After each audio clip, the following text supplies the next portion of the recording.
A lot of times when couples come in, they talk about their partner feeling insecure, or their partner will say, I feel insecure. And what's important for couples to understand is that insecurity can be many things. There's 7 types of insecurity that I work with as a therapist.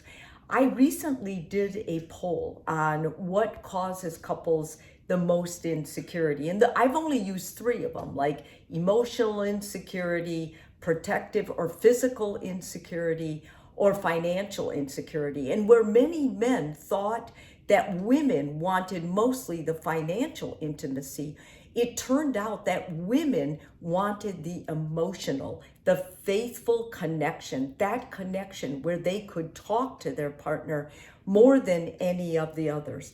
I want to go through the different types of security so that when you're talking to your partner and your partner says, I feel insecure about this, you will say what area. Let's pin it down and see exactly. Sometimes it's 3 areas, sometimes it's 4 areas, but very rarely do couples even consider that there's 7 different types of insecurity and that they can have an influence on how you feel about your relationship.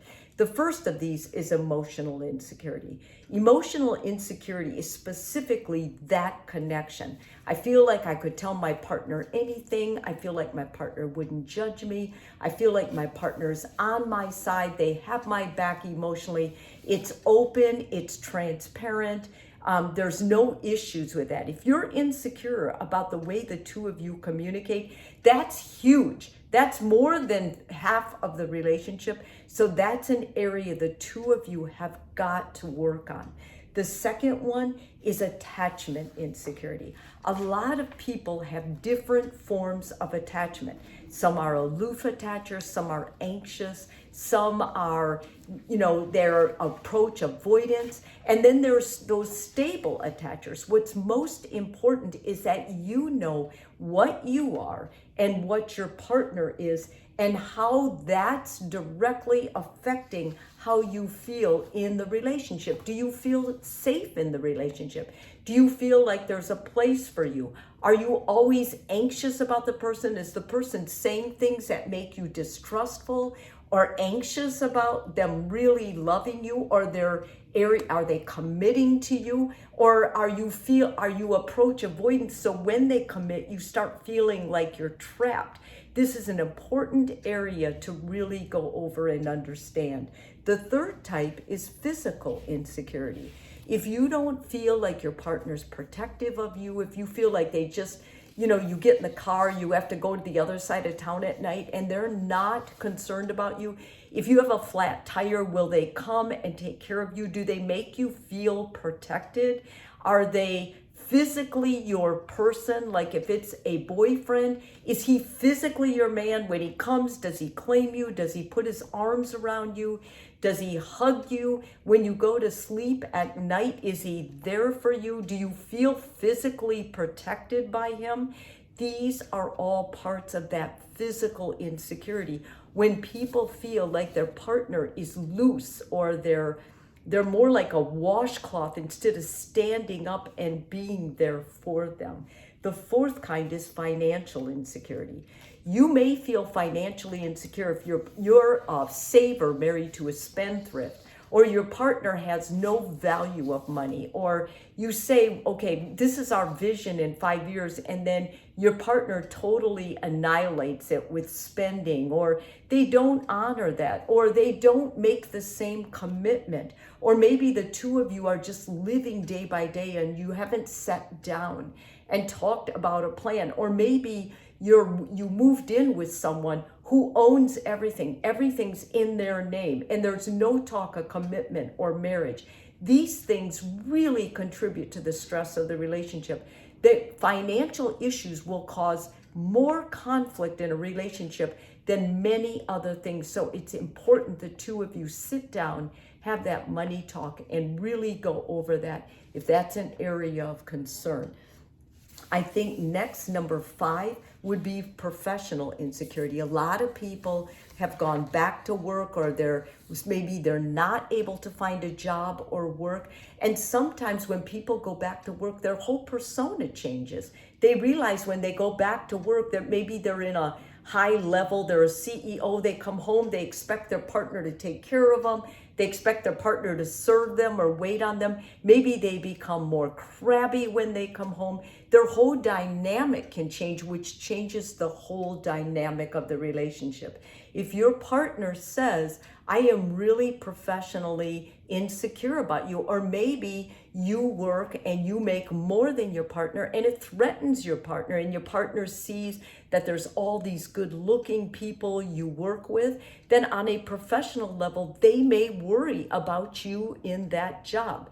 There's many scenarios that fall into this. If your partner's set and you notice that your job becomes really problematic and conflicts, it's important that you identify that as a professional insecurity and you work through it at that level. Much better to go to a therapist and be able to tell them the kind of insecurities you're dealing with, instead of just going in and saying, my partner's insecure. What does that even mean?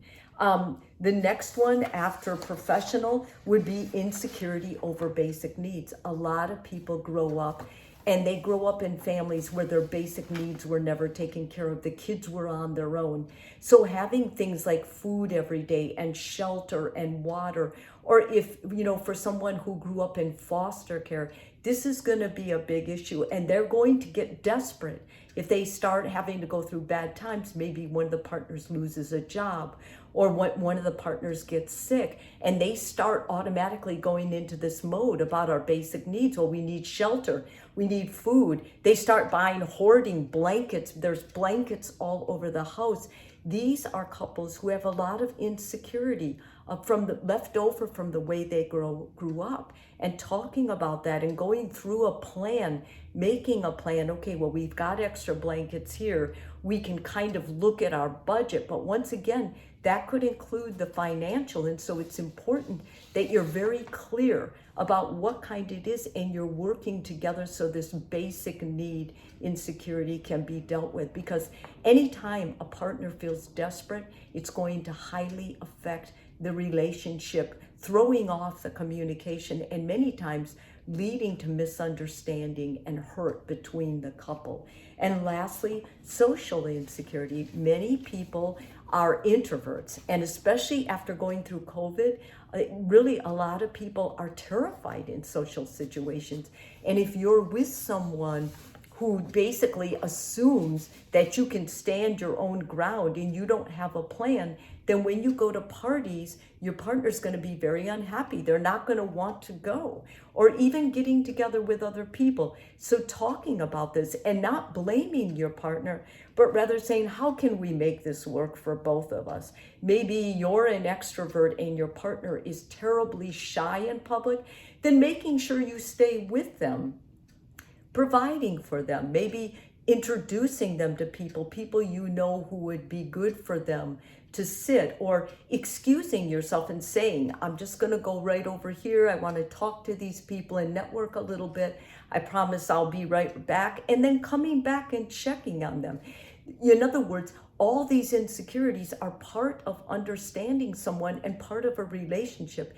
It doesn't mean anybody's bad because they have one or maybe 5 of them. But what's important is that they know which one it is and you know which one it is, so you can work it out together. I always say the majority of a relationship, the work of it, is understanding your partner, where they're coming from, and then working with them as a good, diligent partner to try and help figure out solutions. And there's more than one solution. There's many. Choose the one that's going to work the best for the two of you.